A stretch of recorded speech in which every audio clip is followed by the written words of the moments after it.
everybody, welcome into the Fifth Dimension podcast. And on today's show, I am joined by Jason Christoff. Jason, thank you so much for coming on the show, man. Evan, thanks for having me. I appreciate the invitation. Yeah, absolutely. It's truly a pleasure. And I mentioned before we started recording, I found you on Instagram. I've been really resonating with what you're putting out right now. I think it's so important. I'd love for you to start just talking a little bit about, your background. I know you're an expert in health and self-sabotage, and you've helped a lot of people sort of overcome, self-sabotage habits. So, I mean, can you sort of talk about your own background and how you've, gotten to where you are right now? Well, I wasn't always healthy. I am now, but I looked healthy. I look healthy now, like Hmm. 51 right now. But I always looked pretty healthy, but I was for many years, many decades, I was not healthy whatsoever. I graduated from McGill University in 1994. I was determined to start a business. I wanted to be sort of independent, what I thought was independent, but basically it was like plugging into the system. But I Hmm. only found that out after I got into business that someone was controlling me, even though I was in business. And it was in the fitness industry. So I opened a fitness club at 24, very successful. And I started, well, I didn't really know why I was doing it, but with the extra financial, these monetary tools, I would use those extra tools to attack myself. I would Hmm. drink more alcohol or do more drugs or find newer drugs or buy fast cars and crash them. And basically what I was acting out, what I didn't know it at the time was North America through their media system and through their TV system, it's designed to hack a very particular part of our brain that I only learned about later. I Hmm. didn't know what was really going on, but it was very self-destructive, very self-abusive. And of course, what's also odd about this programming is it just doesn't only affect me, it affects everybody. So, yeah, I was successful and I was accepted into my small town as almost a hero for being successful. But I was also accepted to a higher degree because I was a messy, successful person. Hmm. I was down at the strip joint doing cocaine, like we'd race about around the bar, Hmm. and people would cheer me on because I was like Satan's little helper. And I didn't realize later that this sort of programming would really come back and bite me in the derriere. By the time I was 29, I was almost dead. From like 24, I opened it, 29. I was almost dead and I couldn't walk. I had this my left leg wouldn't work. It was almost like I was paralyzed, Hmm. and then I was having many other disease symptoms. So I called. I'm not too sure if you're aware of Paul Chek. He runs the Chek Yeah. Institute in Vista, California. Well, it's a school for like real practitioners that make people healthy, that know that all of our problems are usually psychological, even our addictions. So I phoned one of my friends that were top graduate and I said, like, I can't walk. I'm addicted to things. I'm hurting myself. And of course, when you graduate from the Czech Institute, she comes down with very kid gloves and manages me and takes away my pain in my leg and starts addressing the psychological dysfunctions that were impregnated into me Hmm. by the North American system. And I was so impressed with her.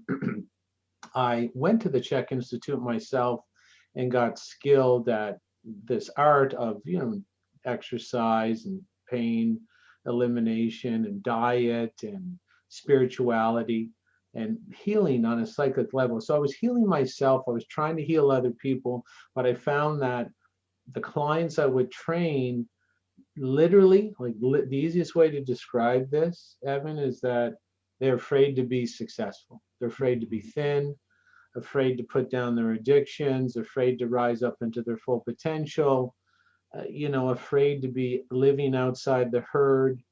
And so people would pay me big money. I ran a weight loss clinic as well, and there was, bigger money in weight loss than Hmm. just training. And I was bringing in all this great amount of monetary reward, but I was failing these people. So I started to go back and investigate mind control and brainwashing and psychology and neuroscience. And the question for me was, why are these people so afraid to be their best? And it had to do with the same programming that I was hacked as a young man to the point where I was sort of afraid to be my best self. And that's why when I got successful right out of the gate, I was like beating myself down like a whack-a-mole mallet. I'd stick my head up, I'd smash my own head down. And then instead of using diet and exercise, I just started using psychology on my clients, sort of like how to overcome self-sabotage.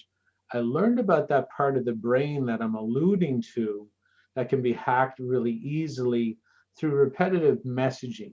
Hmm. And the messaging we get through our society is very negative. And this part of the brain has a very particular code, kind of like a computer language that if you know it, you can communicate with it.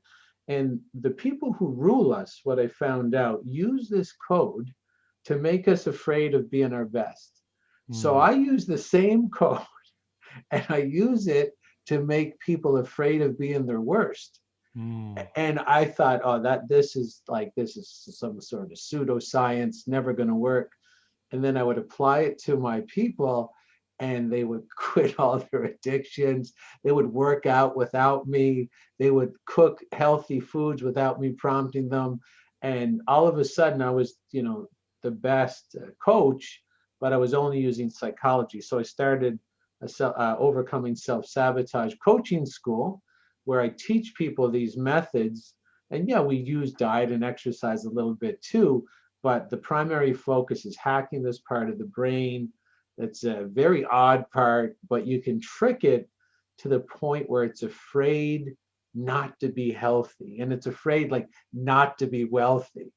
And the Mm. programming that we have out in today, you can see people are like deathly afraid to be thin or health or wealthy or abundant. And there's a reason for that, because humans are designed to attack smaller groups. And Right. the smallest group today, or a smaller group, is the successful, abundant group. So the way our neurological systems are designed, we feel safer being the janitor than we do the CEO, because we get less attack when we're mediocre. And Mm. that's sort of the foundational principle of how to overcome self-sabotage. People will self-sabotage their own success because it's safer to do so, because less people hate you. More people like you when you're like them. I hope that makes some sense. No, How, 100%. And I think that really, uh, it's evident how that is playing a role in sort of where we are collectively right now. I mean, I look at even sort of myself and my own belief systems, for example, and I can see how the framework of negativity and fear, I think fear is such a huge part of that, is sort of imprinted from birth in almost everything that we do. I mean, could you speak to that? I'm very interested in sort of the code that you're referring to and sort of changing that blueprint. I mean, what sort of you talk about the success that you've had with clients, like what is sort of the uh, could you give sort of I guess a more you want insider the kind of inside scoop on how to yeah, reprogram your own brain? yeah, just a little bit. I'll give you a little bit of it. I mean, we Not could that that I'm could gonna. probably take hours to go through that whole thing, but just a It do- little. it does. I mean, it takes. I have the best recording. I did a Zoom event live. I think about 4 weeks ago, where we took 2 Sundays, 2 hours every Sunday, and unpacked this with a video presentation. And when Mhm. I play videos, I pick the best ones that leave the jaws on the floor. Yeah. Because a lot of people don't understand, and we'll get to your answering your question about, what is this code? Well, oddly enough, it's just repetition and perceived authority and sort of positive reinforcement. But I'll give you some examples of where people don't really control their own behavior. So let's take the movie. There was a movie out, I think it was 2001, with Angelina Jolie and Nicolas Cage. It was called Gone in 60 Seconds.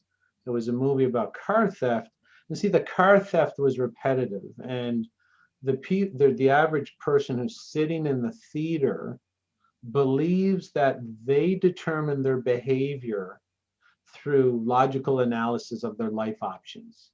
That's Mhm. how they think they get their behavior. Well, when Gone in 60 Seconds was released in, say, Burnaby, BC, Canada, car theft went up about 65% in the first 10 days.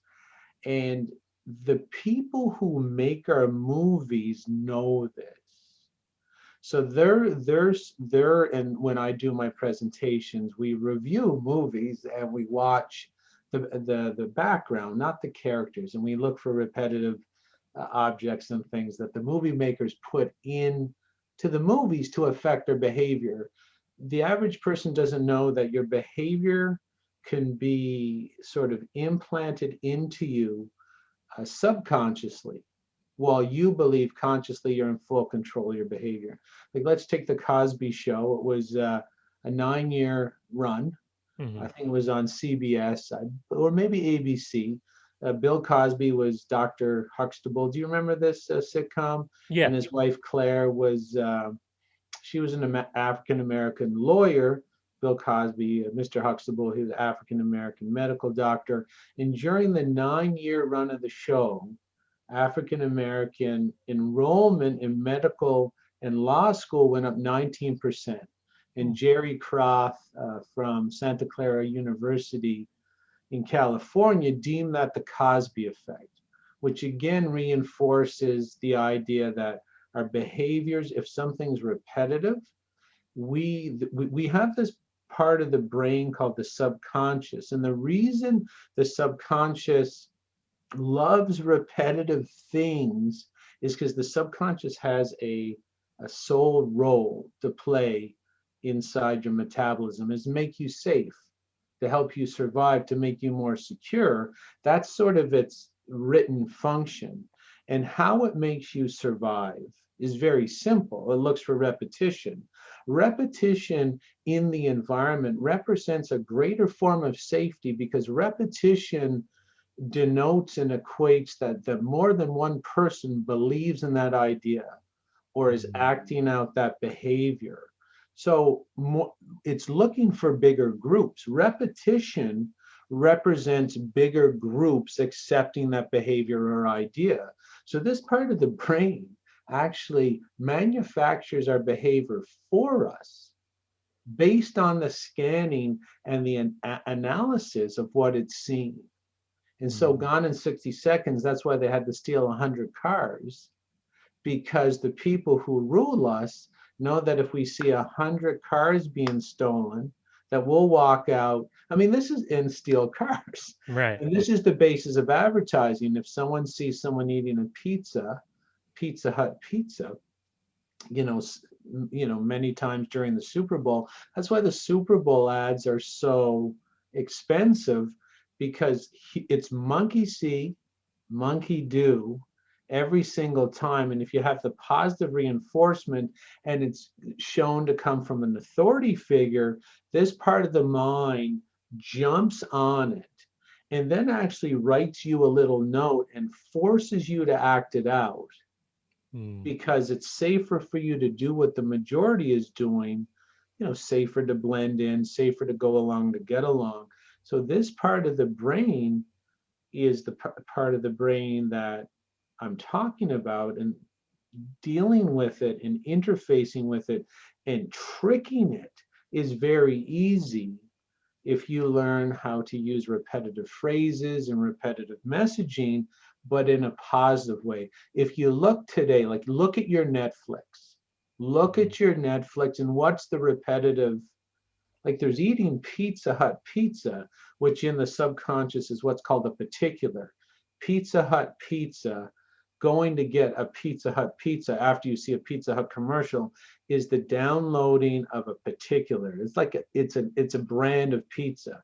But when you put all the junk food ads into the subconscious mind through repetition, it determines the safest behavior is to eat poison. Mm. And Right. that's very, very dangerous for someone trying to evolve or be progressive. And the way the subconscious mind works too, Evan, is that if it gets repetitive messages that eating food not fit for a maggot to consume, which is what Pizza Hut and McDonald's and Harvey's and all that is, Yeah. this part of the brain is so protective, it will literally call a huddle with you and say, oh, hey, Evan, according to my downloads, this is a tribe where people eat garbage. Yeah. And that means you're going to eat garbage. I'm going to force you to eat garbage. Not only am I going to force you to eat garbage so that you're safer in the bigger tribe, I'm going to set up a defense system against that belief so that if anything healthy comes your way, you will reject it. So it's got like that's like it's like cutting your head off and then throwing you off a bridge at the same time. It's really, really bad Right. because not only does it move you toward acceptable behavior in the majority based on the, nothing more than bullshit downloads from TV, but it rejects anything that makes you better because that would threaten the system. Right. And this sort of system of control has been well known for thousands and thousands of years. There was actually a run in between two ruling parties in Egypt where they were both aware of this mind technology. And for many years in Egypt, they would only make sure that the people got uplifting, healthy, motivating, and loving repetitive themes in the government announcements, or in the government plays, which was really the old TV. Hmm. Okay. The plays, the city square or the city rectangle, which was replaced by the rectangle on the wall, that was how they would transfer the repetition into the public. So the public would act out X, Y, and Z. And then another faction said, why don't we just do a war play, and we'll have another war play, like we'll do 3 war plays in a row. It's proven you only need 2, by the way. Let's just say you need 3.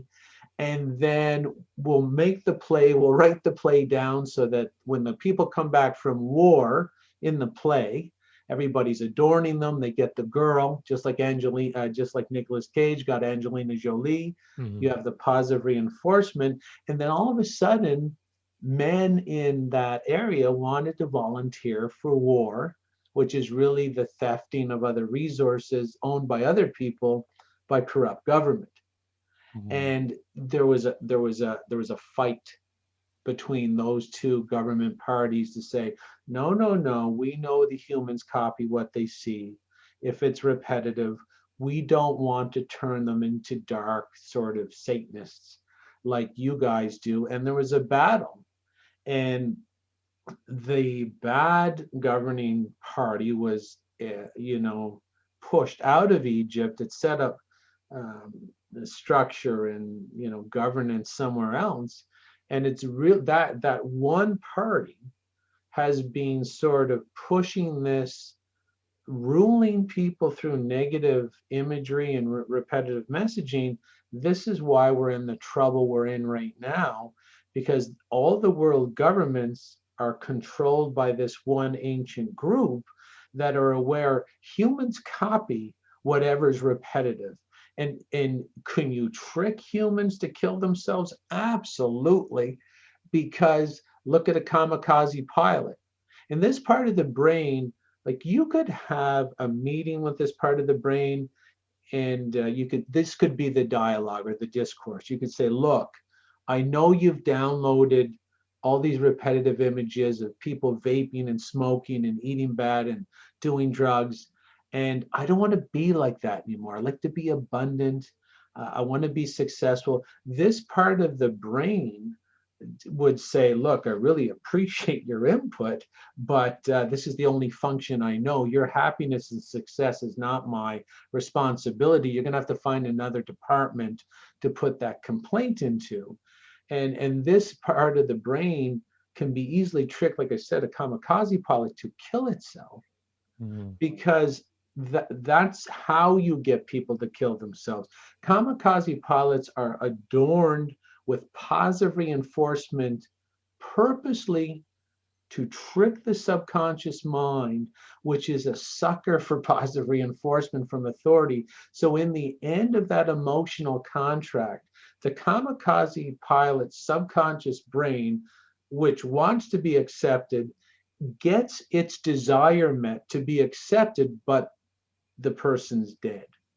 Right. That's a pretty big flaw in the hackability of this part of the brain. It's Right. a pretty big flaw.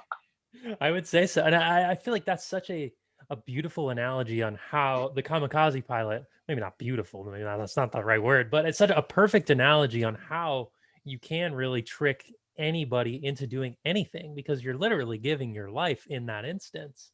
And Yeah, and this is why, if you were to find, I mean, human psychology is sort of very simple. People do what other people are doing simply because they're doing it. right. So you have the average person today that have a choice between a job and starting a business. I started the business and I've been making six figures or even, and I've saved up seven figures. And when we when we are young, we have the option, do we work a job or do we start a business? Well, obviously, if you were to give a Martian that's new on the planet this option, he would say, well, obviously I'll start a business. But no one does. Not many anyway. 90% don't because this part of the brain is more interested in fitting in than being happy. And that's the scary part too, is this part of the brain, which is hacked through repetitive messaging, will make, if being overweight and broke and sick, if being those three things makes you fit in better to an overweight, broken, sick society, it will jam you in there, whether you like it or not, because that's how it works. So today, you see people getting bamboozled by this part of the brain because they're not aware of it. What's the repetitive message? Well, you don't have to watch more than an hour worth of TV on any given week over since March 2020 to Yeah. know what the repetitive messaging is.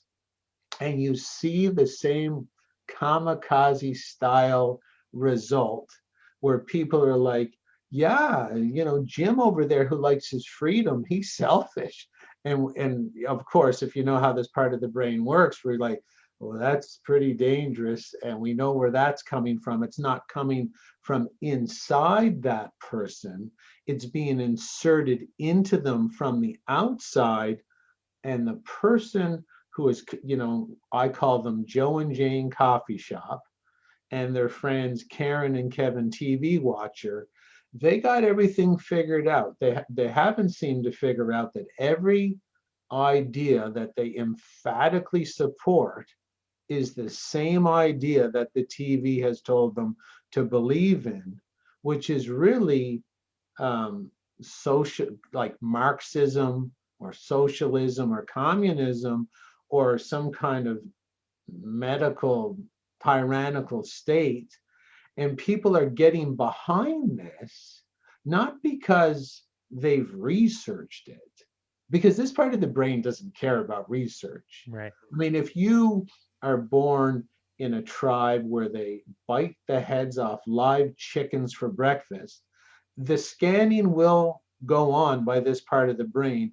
And once that part of the brain sees that this is the custom, whatever it is will be accepted. That's what's going on with this part of the brain. So we have people, there are people out there right now that are getting convinced that their breath will kill someone. Right. And Yep. this is how far it's gone in terms of it's the same group that I just talked about, knowing all this stuff, dressing up in different disguises like they used to do the plays of old. They wear politician uniforms now and they're on the news pretending they're news anchors. But you see and you hear the repetitive messaging, which is extremely dangerous, extremely detrimental, to the point where you can electrically charge a citizen with such a cemented belief in liarrhea that they will attack someone who doesn't believe the same lie or reality. Right. And that's sort of the extreme danger that we're walking into right now. Right. And all this makes me question whether or not people even have this idea of free will. Like, do they have control over their own uh lives? And I based on what you're saying is I would probably say no. People don't have free will. They don't have their own thoughts. Well, They're not living their own life. well, they're not knowing their history. Their history would give them all the answers, but the history is purposely hidden by this group, so it enhances this form of mind control. But in ancient societies, like it's very evident throughout history that societies that did not address this part of the brain were easily subverted. Mm, So, say in ancient Sparta in Greece, when a child would be turn 14, the child would be put outside the castle, not the castle walls, they lived out in the fields in the forest, but outside the stone walls. And it was called a rite of passage. And the rite of passage was implemented to directly address this part of the brain that needs the group to survive. Because if you manufacture a society of adults that have not, they're like, they have driver's licenses that say they're adults, but they can't think and behave and talk like adults, the society disintegrates very quickly because it's easily subverted. So they would have these rites of passages for females, rites of passages for males, and the male in Sparta that do 7 days outside the wall, and there's gray wolves. And if you survive, you come back and you don't need the group. You don't. Because this mm, part of the brain is obsessed with the group because it's afraid to be alone. So you teach the kid and give them a rite of passage that they do not need the group, but it's beneficial. But if the group threaten them, that person who's already being a loner, someone like, that's where the word loon ball or lunatic, alone, it all comes from the word moon. Loon is French for moon, right? So mm, lunatic or alone. So that child has been alone and knows that's okay, I can handle it. The average person today, like Joe and Jane coffee shop, if they're not talking about masks and 6 foot distance and the new COVID vax, they feel alone. They right. can't survive outside. So you can see they haven't taken the rite of passage from child to adult. They're very obsessed with the bigger group, even though the bigger group might not be researching or documenting their beliefs properly. And that's why the rite of passage was initiated. In ancient cultures, Paul Chek yesterday was also giving talking to Mickey Willis from the documentary Plandemic. Hmm. And Paul was also talking about this, that males that did not basically make the rite of passage, if they failed the ceremony, they would be killed. Mm, And that's how dangerous it is to let a child, the child's psychology has to die and be replaced with the adult psychology. Because if you have an adult that thinks and talks and behaves like a child, they will always cling to the group. They will never do what's moral. Because look at the kamikaze pilot. This part of the brain doesn't have a moral compass. It right. doesn't have an ethical compass, and it doesn't have a justice compass. That's why it's so dangerous. Like, this is what happened in, say, 1942 in Germany. It, the people, because they didn't take the rite of passage, you had adults with child psyches, doesn't have a moral compass. So if the bigger group is perceived to be pushing against the Jewish community, this part of the brain will push against the Jewish community in World War II, because the bigger group is doing it. So you can see how dangerous this part of the mind is, because it doesn't have the ability to judge morality, ethics, or justice. Right. And that's based on the direction we're going collectively right now. There is this looming threat, if you will, of, like you talked about, medical tyranny, and the idea of people don't even support body autonomy anymore and the right to live a healthy, self-actualized life. And it's very, I found it, it's almost not even worth trying to have a conversation with a lot of these people because they're so stuck and rigid in the opinions. But at the same time, I kind of go back and forth. Well, it's like, well, I would like to get them to sort of see it through their own lens. I mean, what sort of ways, like strategies or tips do you have for helping people see it, or even having people see it within themselves and sort of step away from that uh, conditioning and brainwashing? Because I don't think it's going to happen in, a 5 second, like, oh my God, you're right. But what are your thoughts on that? Yeah, I find the best way to break this kind of programming, and the reason they're very stuck in it is because, again, of the function of the mind. Yeah. So they're seeing, like, let's say they see COVID vax, COVID vax, COVID vax, and that's all they see. And that's put up there purposely for repetitive purposes. And like I've described before, this part of the brain doesn't have a morality or ethics or research function. It wants to fit in at all costs, no matter what. Like if you live in a tribe of cocaine addicts, you're going to be doing cocaine very, very quickly. Right. And if you said, look, it makes me sick, it's like, I don't care. So this part of the brain, you can see, like I told you before, it has the function of making you fit. That's the first function. The second function is rejecting any idea that threatens the fit. Hmm. So the person believes that, COVID's out there. Only the government has the magic test to see if COVID's on you. I'll be like, hey, Evan, I got the special equipment. You don't have it. I'm the government. Hey, Evan, don't laugh. It's on your shoulder. Okay, careful. I see some more on your hat. You got COVID everywhere, Evan. And, Oh my and gosh. right. Oh my God. Oh my God.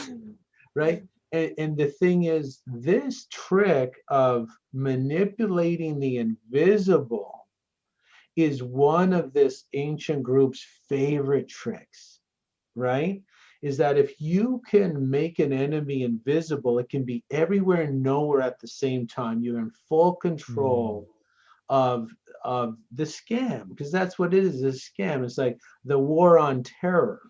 Well, how are you, what, like, how do we know when we win? Did we kill terror yet? Is terror in jail? How long's terror and that's the thing. It's and then they can come up and say, look, terror's in Phil's a terrorist, or Jim's a terrorist. And then again, you give the invisible a visible host, whoever you want the tribe to attack.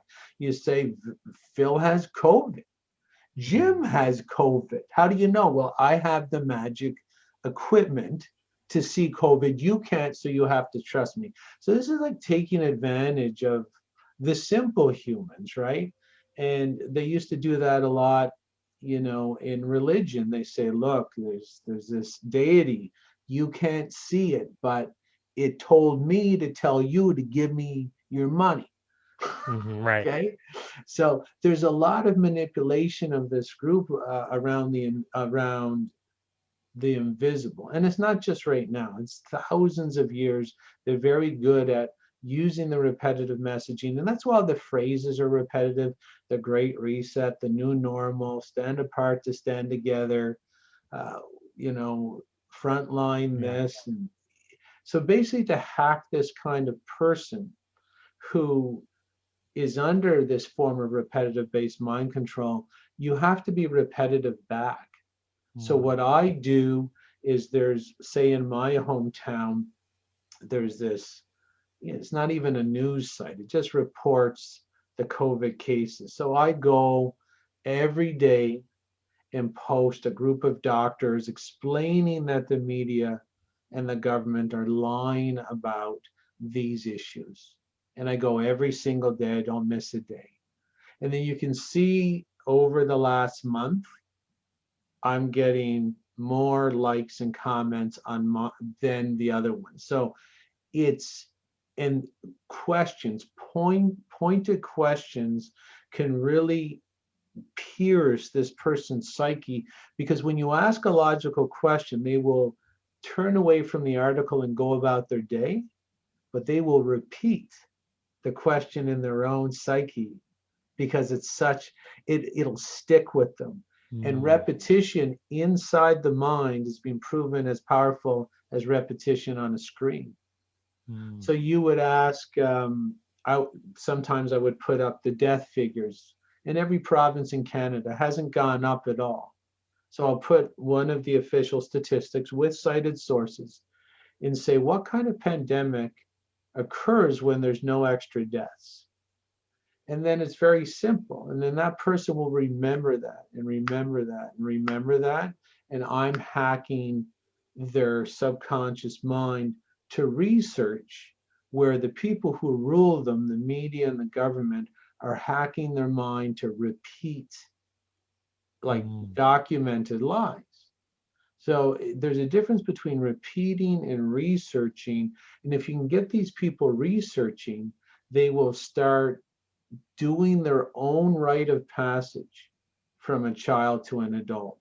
Because that's what Paul Chek was talking about last night. He said that 90% of Americans have been proven to have the mental acuity of a 12-year-old. Wow. And it's no knock, and Canada wouldn't be much different. You see people, they're scared of the invisible, and you see them acting like children, because if there was a real threat out there that could end your life, would you be going to the grocery store? Really? Probably not. Would you be going out and sitting at a restaurant without your mask on, like we all did in the summer? You wouldn't. So that person has separated themselves from themselves psychologically. They're acting and thinking and behaving like a child. There's a part of them that knows they're getting lied to, but they're not doing anything about it. Because if Mm, there was an invisible threat that could kill you at any second, I know I'm not leaving my house. And if someone's going for groceries, I'm not sending my wife, right? I'm the man. If there's an invisible threat, I will go do the groceries and put my life at risk for my wife and my daughter. But there's something in all of us, regardless of what we think is going on, that knows deep down inside that there is no threat. Because who's really staying at home and not going out? the people who are afraid. Yeah, That's and they're really it. afraid because that's the repetitive messaging. So it's no Yeah. knock against anybody, because we're all born with this part of the brain. And if Right. someone is acting like a 12-year-old, it's because, again, this ancient group have drowned you in Adam Sandler movies and Will Ferrell movies, The Adventures of Ricky Bobby, or Elf, or where you have grown adults. Like that's a huge genre in Hollywood, and that means it's a huge repetitive message that adults act and talk and behave like children, and nothing's funnier than the drunkest guy at the party or the rudest guy. And this is part of the ambush. And people have a hard time believing how big this sort of system is to control everything about you through repetitive messaging. Right. Yeah. And I actually, when I look at it on sort of the grand scope of how big it is, I look at the people who are sort of running this, and it's almost it's like a genius manipulation system. Like I look at it and I'm like, I see what you're doing. Like that is it's cruel, but you have to there's almost like a level of respect that I have, and I'm like, wow, you have Yeah, figured out how to manipulate all of these minds. You've taken advantage. Like yeah, there's been a I mean, it goes back thousands of years. I guess they weren't the ones who created it. I shouldn't give them that much credit. But and I can, based on everything you're saying, I can definitely see how people, they do just follow the herd. They're not seeking truth. They don't understand, I think, what truth actually is. And I think the idea of truth, it's it's become, we see censorship all over. The Facebook fact checkers would be like, the CDC says this is not true, or just if it doesn't go with their narrative. And I think people just assume that truth is something that resides within the herd, it resides within the tribe, because it has to be true. That's the only way. That's where we're going. And it's, I picture all the time like a group of, let's say, a group of sheep. They're running straight for a cliff. They don't know if they're running towards a cliff, and eventually they're just going to fall right off. And that sort of feels like the direction we're going in. And what are your sort of thoughts, like, long term? I mean, have you thought about um where you see this going? Do you have hope that we're gonna get everybody waking up? Like, what are your thoughts? I mean, because it's pretty dark to think about how so many people are. I think the society is about to split Hmm, between adults and children.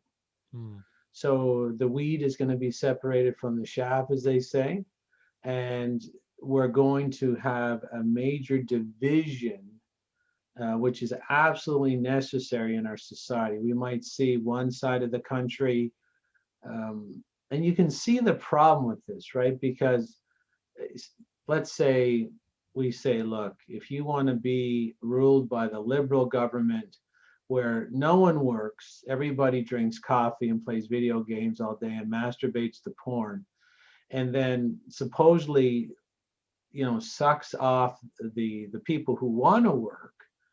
If all the liberal people want to go over to, say, Manitoba and Saskatchewan, but then who are you going to parasite off? hmm. If everybody's over there and no, and everything's about helping people that won't help themselves, and everything's about government programs that disempower and poison, how long before that collapses into its own black hole and then tries to come over and literally do what it's always done and steal our resources to pay for their pipe dream, right? Right. And if anybody who's a liberal who works hard, I apologize for that. We just tried to get a very simple explanation, because there needs to be a group where, say, look, you're lying about, basically, let's put it this way. Rocco Galletti, Canada's top constitutional lawyer, has sued the federal Canadian government 4 months ago, all provincial governments, and the municipality of Toronto. There's 50 of the top medical doctors and scientists in the world ready to testify that there is no scientific validity for mask wearing, distancing, shutting businesses, or for the existence of the virus itself in the way that it's advertised to the public.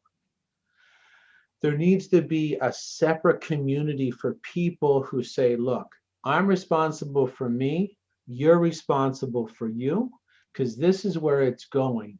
There's a massive group of people that says your mask protects me, my mask protects you, and no, that's not been proven scientifically.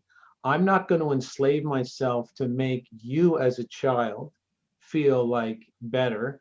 You're supposed to have made the rite of passage to at least research and do your own research. So if you want to go, it's your right to vaccinate, but you don't have the right to force me to vaccinate. You want to wear a mask, you're not going to force me to wear a mask. And if you want to watch TV and do exactly as your TV says and be pretty well indoctrinated and propagandized back into the Stone Age, go live in your own area, which would probably be a bigger area than our area. And we'll Yeah. take any area. The people who want true freedom and true sovereignty, where I'm going to take care of me with my strength and my resources, and none of the fruits of my labor is yours. It's mine. And if I want to, I do with it what I wish. And if we want to start a school, we'll start a school. So Right. this is what's going on. Like, if the US wanted to be split down the Mississippi, you go live in the Biden area, and then you can change over the Biden leadership every 4 years, and then I won't, and then Trump. Just people. This is what's going on in our society right now. We're all sick of you. I'm sick of, the the girl, telling me to wear a mask at the grocery store as she reaches for 2 bags of Cool Ranch Doritos. Right. I'm sick of her. She's sick of me. So where is this going? I hope it goes to the point where we say, you folks want to be told what to do every fucking second of the day. Go over and do it. Like Justin Trudeau will take all your money, close all your businesses, give you your 4 vaccines a week and your gruel, and you have to tax to go out of your house, and you got 3 face masks on, and you got to slather peanut butter up your ass crack because that's the new way to avoid the COVID. You go to that group, and God bless you. That's freedom. That's real freedom. You decide what you want to do. As for the other people, we're going to go open our businesses. We're going to be free. We're not going to be told what to do by documented psychopathic liars. And yeah, and hopefully we'll ban TV on the other side unless there's positive reinforcement. We'll ban Hollywood movies, Mm. by vote. There won't be a monarchy that says, hey, I'm the leader. Everybody's got to get rid of their TV. We would explain it. We would say, the movies out of Hollywood are all dark, negative, and killing. It has a very negative effect on the psyche. So let's use this same subconscious technology to better the society, to make people evolve, to create inventions, or to create see already existing inventions and innovate them, build on their brilliance.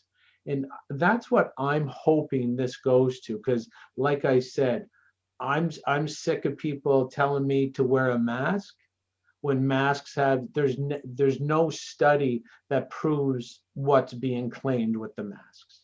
Right.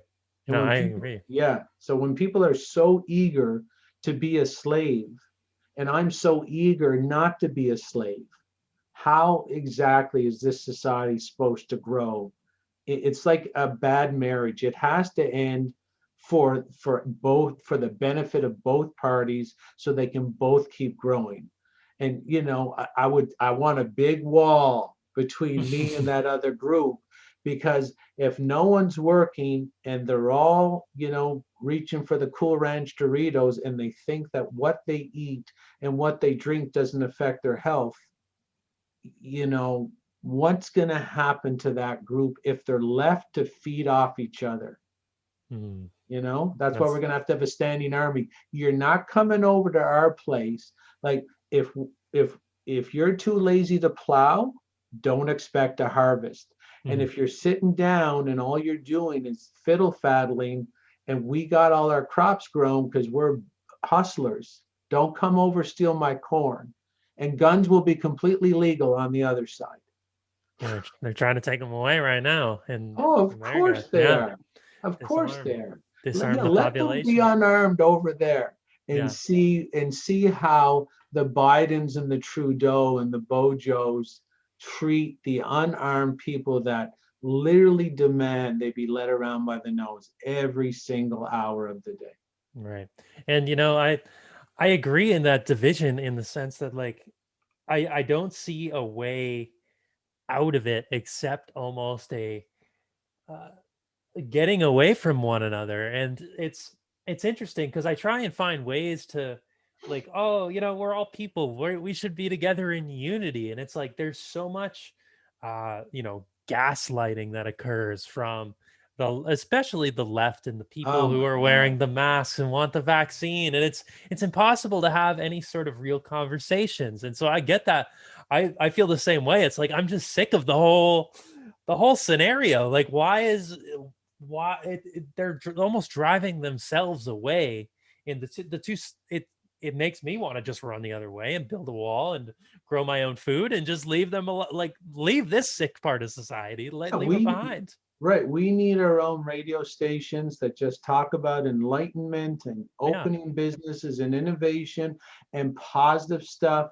They want to drown in the negative propaganda, the weaponized fear. COVID's all over you. We're the only one that has the magic piece of equipment to see it. If people want to just drown in the CNN of the world, let them, and let them, and be the experiment. So we want to be the experiment. So if that side over there on the left wants to vaccinate and think that medicine is going to save them and nothing makes them sick except viruses, Doritos don't make them sick, Pepsi doesn't make them sick, staying up late doesn't make them sick, tequila doesn't make them sick. Like if they want to have bars where if you drink a 40 of tequila and throw up, you get the blame of virus. Like, let them live in this infantile fantasy land and then let them see the consequences of it.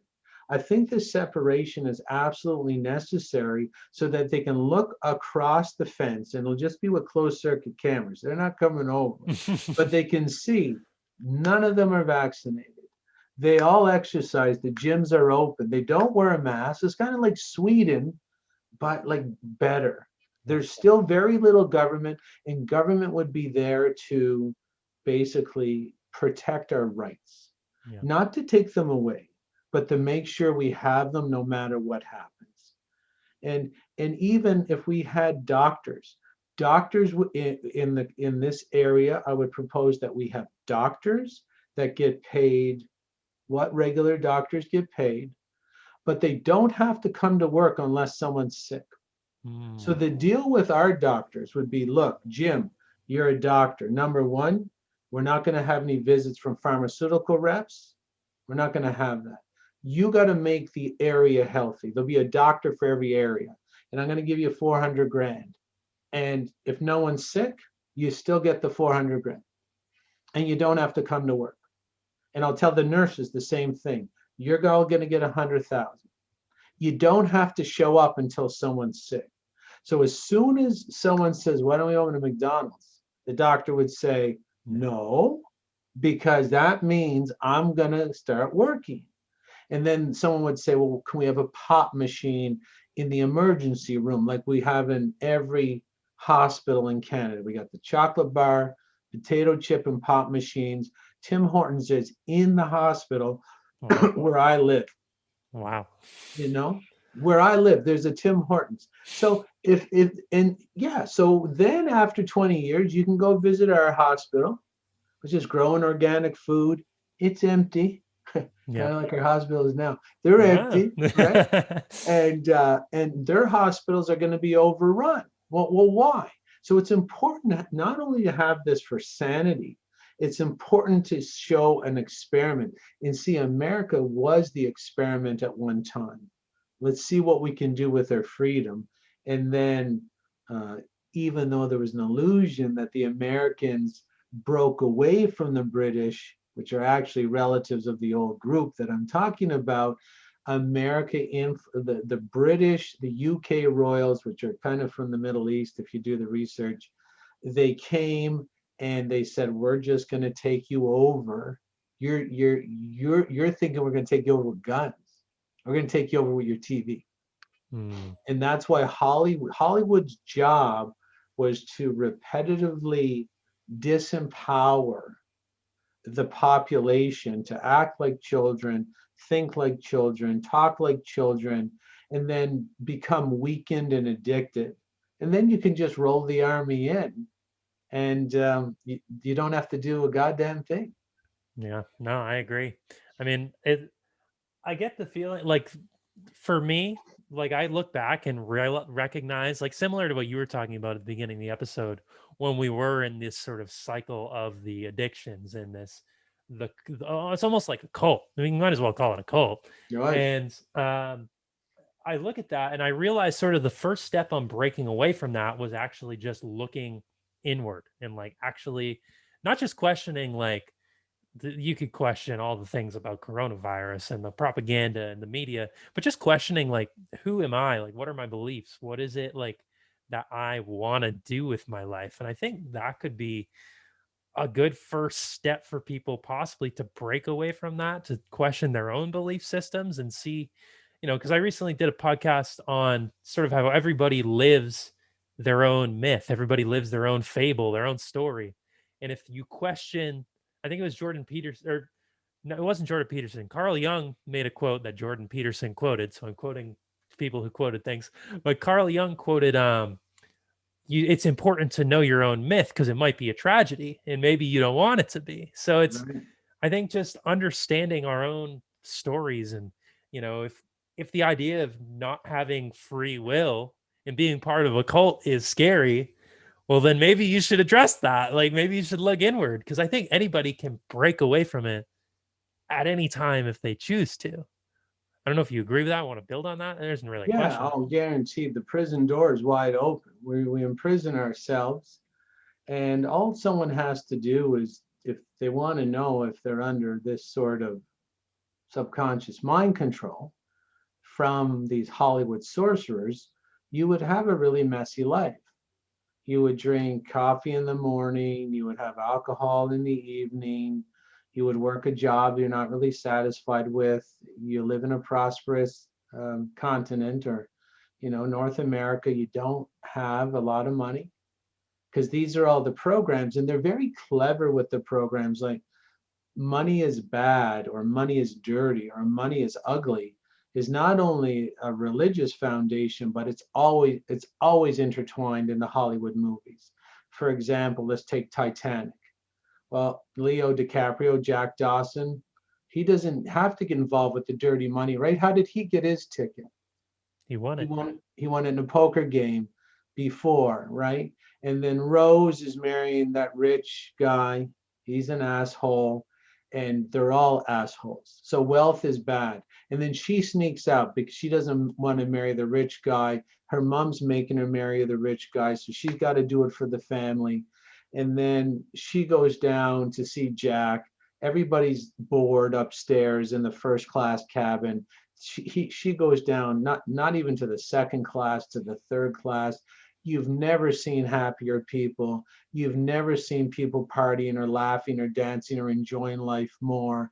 And so if you watch this very, psychologically manipulative movie, you're always going to come across with the idea money doesn't matter, being poor is spiritual, being poor is noble, being poor and struggling is of the high moral ground. And then, of course, Rose is an old lady. She got a 40 or $60 million necklace. She could give it to her daughter, she lives in a very mediocre house, probably struggling. So the old lady goes and drops it in the ocean because money's not that important. So all this programming I'm talking about, it's all basically you're not good enough programming. Hmm. And that's what self-sabotage is. We come full circle here. Self-sabotage, that's what it's about. Like, you could do better, but you're afraid to take away the things that peg your hot air balloon to the ground. Coffee is being shown to reduce blood flow to the brain by 52% for 24 hours in a row, Wow. right? So how are you going to do? Okay, you think life's hard? How's life with half a brain? Good Right? luck. Good luck, have fun.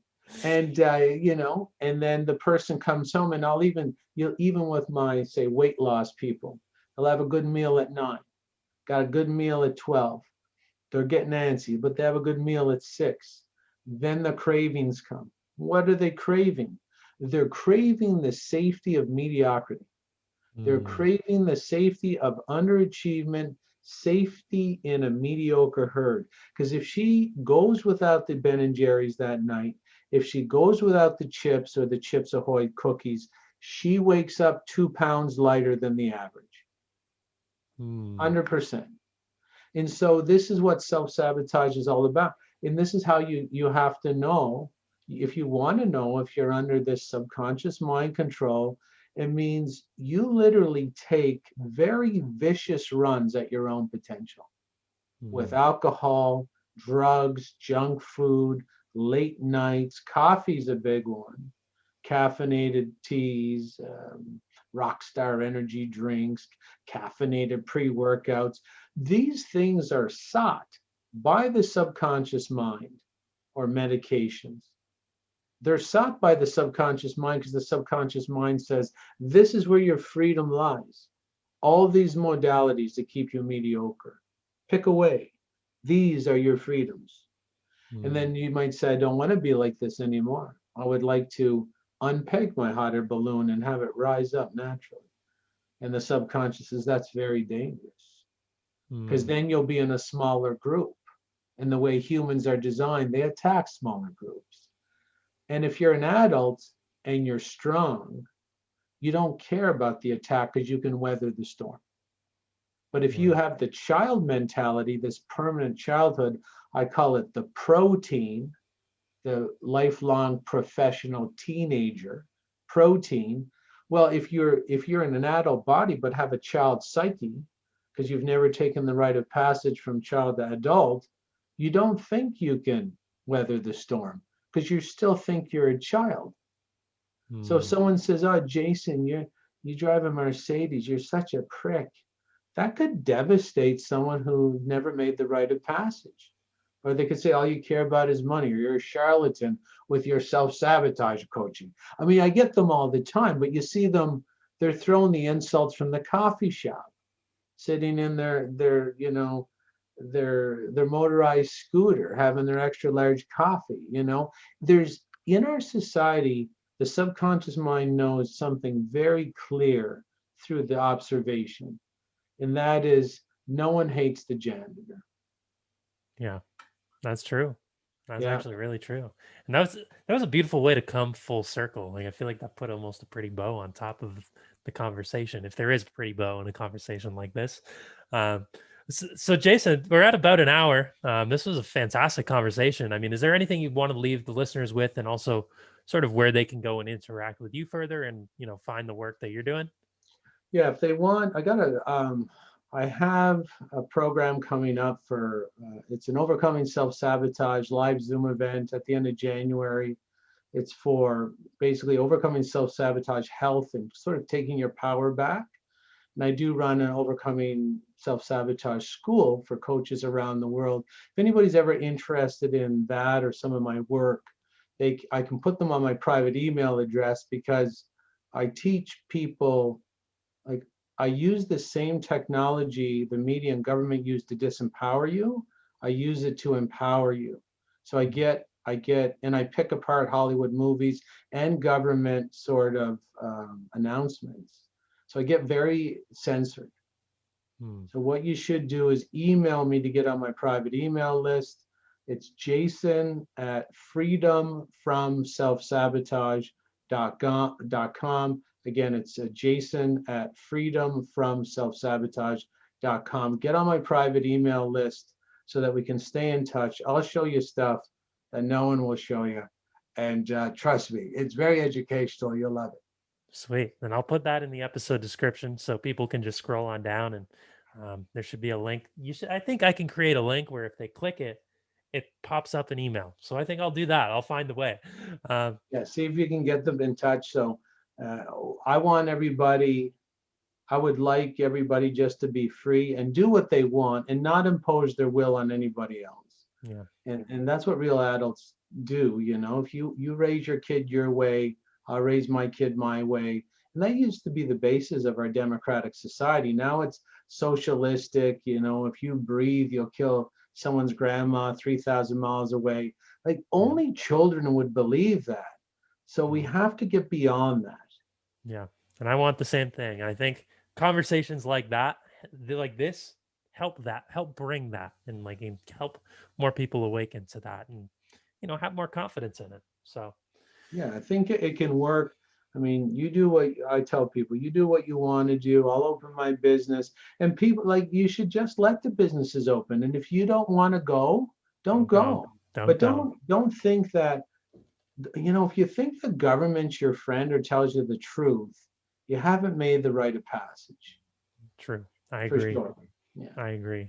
There's no I don't think there's a government in the world that isn't corrupt at the moment. It's a whole Well, they're all connected, right? yeah, It's a bit of an illusion, and yeah. and it's scary. So we can understand why if someone's working from a child psyche, And it's obvious that the governments are all run by the one person because they're doing all the same, passing all the same laws, doing all the same things. And, you know, it's like going to McDonald's in Vancouver and then in St. John's and saying, oh crap, I think they're connected. Well, of course they're connected. You know, they're wearing the same uniforms. They got the same food. The pricing's the same, right? They got the same phrases. Would you like fries with that? And you're like, wow, I think they're the same.